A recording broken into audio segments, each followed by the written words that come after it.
Hello guys, आज हम the letter to God lesson के कुछ प्रीवियस ईयर क्वेश्चंस और सैम्पल क्वेश्चंस मैंने निकाले हैं, तो वो हम करेंगे। ठीक है, इससे आपको थोड़ा सा एक आइडिया लगेगा कि किस तरीके के क्वेश्चंस एग्जाम में पूछे जाते हैं। ठीक है, एंड मैं पर्सनली हर एक का आंसर लिखकर लाई हूँ और हर एक का आंसर मैं बताऊँगी आपको। ठीक है, and I will also give you some answer writing tips कि किस तरीके से आंसर लिखते हैं। ठीक है, आप इसे मिड टर्म एग्जामिनेशंस में अभी आने वाले होंगे, तो उसमें प्री बोर्ड में कहीं भी इस्तेमाल कर सकते हैं। Your answer is going to look really very effective and पूरा कंप्लीट एक आंसर जिसे बोलते हैं, वो एक आंसर आपको लिखना सिखाऊंगी। तो सबसे पहले यहाँ पर जो क्वेश्चन आपको दिख रहा है, इस पर आप गौर फरमाइए। ये एक्सट्रैक्ट बेस्ड क्वेश्चन जो आते हैं 5 मार्क्स के, ये वो वाले क्वेश्चन एक है आपका सैम्पल क्वेश्चन पेपर इस साल का जो मैंने निकाला, उसमें से ये क्वेश्चन दिया गया है। Not a leaf remained on the trees, ये जो आपका पैराग्राफ एनसीईआरटी का अगर आपने पढ़ा है तो ये वो वाला पैराग्राफ दे रखा है जिसमें कि बताया गया था। पहले पढ़ लेते हैं। The corn was totally destroyed, flowers were gone from plants, Lencho's soul was filled with sadness. When the storm had passed, he stood in the middle of the field and said to his sons, a plague of locusts would have left more than this. The hail has left nothing. This year we will have no corn. That night was a sorrowful one. All our work for nothing. There is no one who can help us. We will all go hungry this year. ठीक है, तो पहले तो ये चीज़ आपको दे रखी है। उसके बाद अगर आप देखो तो यहाँ पर आपको इस पूरे में आगे क्वेश्चन पूछा है कि contradict the view that Lencho remain hopeful after the storm. तो आपको इस व्यू को कॉन्ट्राडिक्ट करना है। तो पूरे लेसन में हम यही पढ़ते आ रहे हैं कि लेंचो होपफुल था, लेंचो होपफुल था। अब इस क्वेश्चन में आपको बोल रहे हैं कि इसी व्यू को कॉन्ट्राडिक्ट करना है, आपको इस पैराग्राफ का इस्तेमाल करते हुए। ठीक है, तो चलिए इसको आंसर कैसे करेंगे वो बताती हूँ मैं आपको। यहाँ पर देखो, इस तरीके से आंसर करना है। आप लिखोगे 2 मार्क का क्वेश्चन है, तो लिखोगे the paragraph shows that Lencho did not remain hopeful after the storm. Paragraph क्या दिखाता है कि लेंचो बिल्कुल भी होपफुल नहीं रहा था स्टॉर्म के बाद। कैसे? He says the hail has left nothing, तो उस लाइन को आप हाईलाइट कर दोगे। The hail has left nothing, we will go hungry this year and all our work for nothing. ठीक है, ये लाइंस जो है ये क्लियरली एक्सप्रेस करती हैं किन किन चीज़ों को। तो ये अच्छे थोड़े भारी भरकम वर्ड्स लिख देना, hopelessness, sorrow and despair. Despair मतलब उदासी, इन सारी चीज़ों को ये लाइंस दिखाती हैं। Not faith and optimism, optimism मतलब होता है पॉजिटिव एटीट्यूड, तो फेथ और ऑप्टिमिज्म को नहीं दर्शाती। ये होपलेसनेस, सोरो, जितने भी नेगेटिव वर्ड्स आते हैं ना वो सारे लिख देना। ठीक है, therefore this paragraph contradicts the view that Lencho remain hopeful after the storm. तो पूरा लिखने की जरूरत नहीं है, 2 मार्कर क्वेश्चन है, तो 2 मार्कर क्वेश्चन में कहाँ से कहाँ तक लिखोगे, सिंपली स्टार्ट करोगे, ये लाइंस लिखोगे पहले तो आप।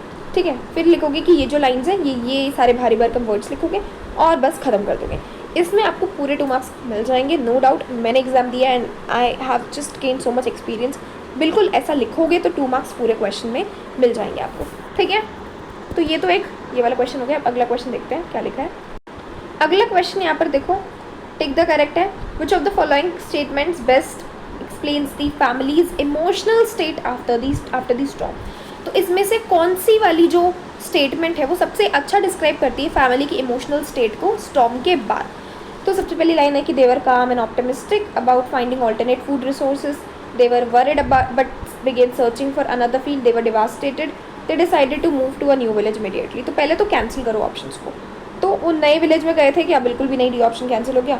उसके बाद they were worried but began searching for another field, तो ये भी कैंसिल हो गया। अब ए वाला ऑप्शन देखो, दे वर काम एंड ऑप्टिमिस्टिक। काम और ऑप्टिमिस्टिक थे क्या? ये पूरा पैराग्राफ में फर्स्ट क्वेश्चन में आपको यही बोला है कि आपको ये बोलना है कि होपफुल नहीं था लेंचो, और यहाँ पर बोल रहा है कि वो काम थे और ऑप्टिमिस्टिक मतलब पॉजिटिव एटीट्यूड था उनका ऑल्टरनेट फूड रिसोर्सेज को लेकर के। तो ऐसा कुछ नहीं था, ये ए ऑप्शन भी कैंसिल हो जाएगा। बचा सी ऑप्शन कि वो काफ़ी ज़्यादा डिवास्टेटेड थे और हेल्पलेस फील कर रहे थे अपनी सिचुएशन को लेकर के। ठीक है, आपने इस एक्सट्रैक्ट के बेसिस पर आंसर देना है। आप पूरे चैप्टर को मत खकोलने लगना, वो नहीं करना आपने सिर्फ इस एक्सट्रैक्ट के बेसिस पर आंसर देना है। ठीक है, अगला देखो, what can be inferred about Lencho's relationship with farming from this extract. तो इस एक्सट्रैक्ट को देखते हुए आप लेंचो और उसकी फार्मिंग के बीच में क्या एक रिलेशन बता सकते हो। तो कुछ नहीं करना, आपने 2-4 एडजेक्टिव का इस्तेमाल करना है। ठीक है, कुछ भी नहीं करना, एक भारी भरकम से इस्तेमाल करो वर्ड और लिख दो। 1 मार्क का क्वेश्चन है, ज़्यादा कुछ नहीं लिखना। आप लिखोगे Lencho has a deeply dependent relationship with farming. Lencho का जो फार्मिंग के साथ रिलेशनशिप है वो कैसा है? काफ़ी डीपली डिपेंडेंट है। डीपली डिपेंडेंट मतलब बहुत ही ज़्यादा डिपेंडेंट था वो फार्मिंग पर, अपने मतलब लाइवलीहुड को लेकर के। मतलब उसका सारा कुछ लाइवलीहुड ही उसका फार्मिंग पर डिपेंड करता था, तो डीपली डिपेंडेंट था। तो ये एक अच्छा सा वर्ड मैंने इस्तेमाल कर दिया, अब अच्छा लगेगा मेरा आंसर, है ना। तो यही करना होता है आपने और कुछ नहीं। उसके बाद इसी आंसर में थोड़ा सा ऐड ऑन करना हो तो लिख देना कि Lencho relies entirely on farming for his family's food and livelihood. तो आपकी पहली वाली स्टेटमेंट के लिए एक सपोर्टिव लाइन बन जाएगी बस। अगला देखो क्या लिखा है कि कैटेगराइज करो इन फ्रेजेस को into natural destruction and emotional reaction. ठीक है, तो आपने इन फ्रेजेस को नेचुरल डिस्ट्रक्शन और इमोशनल रिएक्शन में क्या करना है, आपने इसे कैटेगराइज करना है। तो सबसे पहले आप देखो, not a leaf remained on the trees, all our work for nothing, the corn was totally destroyed, there is no one who can help us. ठीक है, तो ये देखो यहाँ पर ये ऑप्शन दे रखा है ना, तो इसमें नेचुरल डिस्ट्रक्शन एक साइड और एक साइड इमोशनल रिएक्शन है। तो उसमें आपको सेपरेट करना है कि कौन से दो नेचुरल डिस्ट्रक्शन बता रहे हैं और कौन से दो इमोशनल रिएक्शन।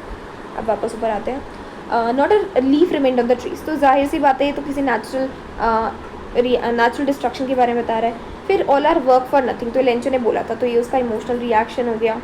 ठीक है, the corn was totally destroyed, तो ये भी आपका नेचुरल डिस्ट्रक्शन हो गया।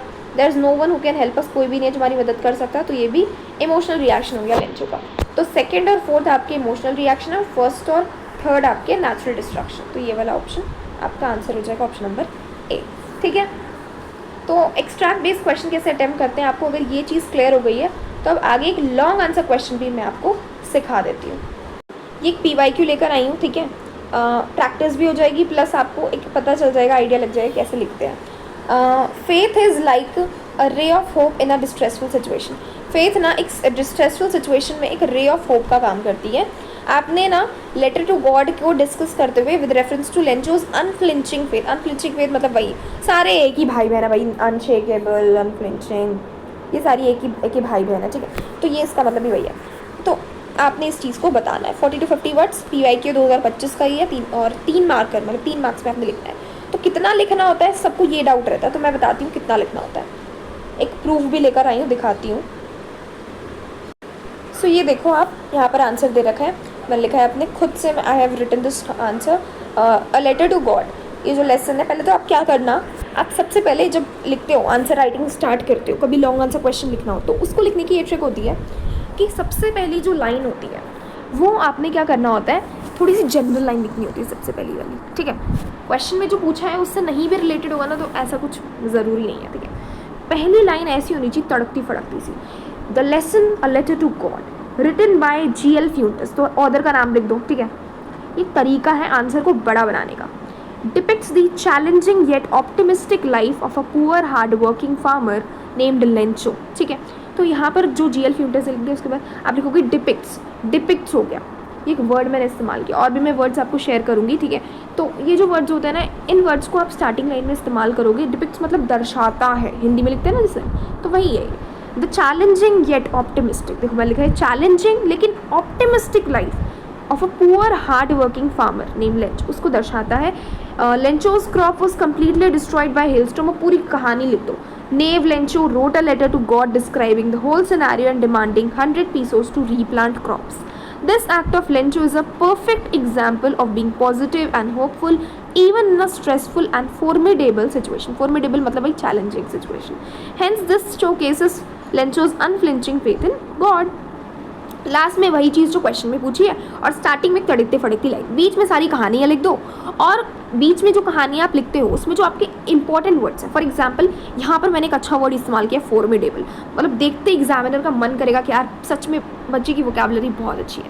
ठीक है, क्योंकि अगर आपको पता हो तो एग्ज़ाम में जो मार्क्स मिलते हैं वो ग्रामेटिकल एरर्स के ऊपर एक मार्क्स होते हैं, मतलब ग्रामर आपकी अच्छी है अगर, ठीक है, तो उस पर आपको एक मार्क्स देगा एग्जामिनर। फिर आपको आपकी वोकैबुलरी का भी एक मार्क्स मिलता है। एक होता है रिलेटिव आंसर, मतलब एक अच्छा एक ऑर्गेनाइज करके लिखने का। फिर ग्रामेटिकल मिस्टेक तो नहीं है, ये देखता है एग्जामिनर, और ये देखता है कि अच्छी वोकैबुलरी का इस्तेमाल किया गया है कि नहीं। ठीक है, उसके बाद आपका आंसर प्रेजेंटेबल लगना चाहिए, वो तो है ही। ठीक है, तो इंग्लिश में जो आंसर होता है उसको प्रेजेंटेबल, देखो इंग्लिश में ना आंसर राइटिंग के लिए टाइम बहुत ही ज़्यादा कम बचता है। आई नो इंग्लिश का पेपर लेंदी होता है, बच्चे जल्दी जल्दी नहीं कर पाते, तो यही आपको करना है। एग्ज़ाम से 1-2 महीने पहले से आप रोज़ वीकेंड्स पे ही चलो, आप ज़्यादा टाइम मत दो इंग्लिश को, लेकिन एग्ज़ाम आंसर लिख करके देखो। स्कूल में एक आध दो आंसर लेकर चले जाओ, वहाँ पर आप आंसर राइटिंग प्रैक्टिस करो ताकि आपकी थोड़ी सी स्पीड इन्हांस हो। ज़्यादा नहीं करनी है, थोड़े से एक दो क्वेश्चन ही हर वीक में कर लो, बस आपको आंसर राइटिंग प्रैक्टिस बनानी है कि फटाफट से कैसे मैं थॉट्स को अपने दिमाग में ला करके फटाफट से उसको एक ऑर्डर में लिख दूँ, एक सीक्वेंस में लिखना सीखना है हमें। तो इसके लिए प्रैक्टिस चाहिए, अचानक से कुछ नहीं आता, you need practice, so practice से ही आएगा, ठीक है। तो प्रैक्टिस करो इस चीज़ की। तो ये मैंने आपको बता दिया कि कैसे आंसर राइटिंग करते हैं। अब मैं आपके लिए टॉपर आंसर शीट लेकर आई हूँ कि टॉपर ने किस तरीके से कितना लेंथी आंसर लिखा है। ये देखो, ये आपका जो कूर्ग वाला चैप्टर है ना, उसका आंसर है, बट आप लेंथ देखो, ये डिटो वही उतनी ही मार्क्स का क्वेश्चन इस बच्चे ने लिखा है। और इसने देखो कितने अच्छे से, राइटिंग तो अच्छी है, खैर वो छोड़ो, आप राइटिंग पे फोकस मत करो, you need to focus on कि इसने किस तरीके से इस आंसर को लिखा है। देखो बहुत ही ज़्यादा छोटी राइटिंग में नहीं लिखा, बहुत ही ज़्यादा बड़ी राइटिंग में नहीं लिखा, ठीक ठाक लिखा है। एक लाइन में देखो अच्छे खासे वर्ड्स का इस्तेमाल कर लिया है। और उसके बाद आप देखो इसने कम से कम 3 4 5 6 7 8 कम से कम 8 लाइन्स का यूज़ किया है 3 मार्कर क्वेश्चन को लिखने के लिए। तो ऐसा ज़रूरी नहीं है कि 4 पेज लिखने होते हैं, आपने 4 पेज कहीं नहीं लिखने। 6 मार्क का क्वेश्चन भी है अगर आपका, तो उसमें मैक्सिमम आप 1.5 पेज लिखो, आपको पूरे 6 मार्क्स मिलेंगे। फालतू की चीज़ें नहीं करनी कि ज़्यादा लिख रहे हो कम लिख रहे हो। पहली बात, आपने जो पूछा है ना, टू द पॉइंट आंसर देना, फटाफट से आंसर को ख़त्म करना है, जैसे कि इसने किया। कई बार हम क्या करते हैं, आंसर लिखते लिखते बह जाते हैं कि आंसर में पूरी वोकैबुलरी इस्तेमाल कर दी, वहीं खर्च कर दी, कि बाद में आगे आप एक तो एग्जॉस्ट हो जाते पूरा आंसर लिखते हुए, और बाद में आपके पास टाइम नहीं बचता लिखने के लिए। So you have to also keep this thing in mind कि आपको आंसर लिख करके ख़त्म भी करना है। तो ये नहीं कि आपने लिखना शुरू किया तो कहानियाँ लिखी जा रहे हैं, लिखे जा रहे हैं। पता है आपको उस चैप्टर के बारे में बहुत पता है, लेकिन क्वेश्चन में जितना पूछा है उतना ही आंसर देना है, पूरे लेसन की सारी चीज़ें उसमें नहीं उतार देनी। तो जैसे इसने लिखा है ना, बिल्कुल इसी तरीके से आप एक सैम्पल मैंने आपको दिखा दिया, इस तरीके से आप लिख सकते हो आंसर को। So this was all about it. अगले वीडियो में आपको और क्या चाहिए और मैं क्या लेकर आ सकती हूँ आपके लिए, ये मुझे ज़रूर कमेंट सेक्शन में बताएं। And thank you so much, all the very best for your mid term examinations, keep preparing guys.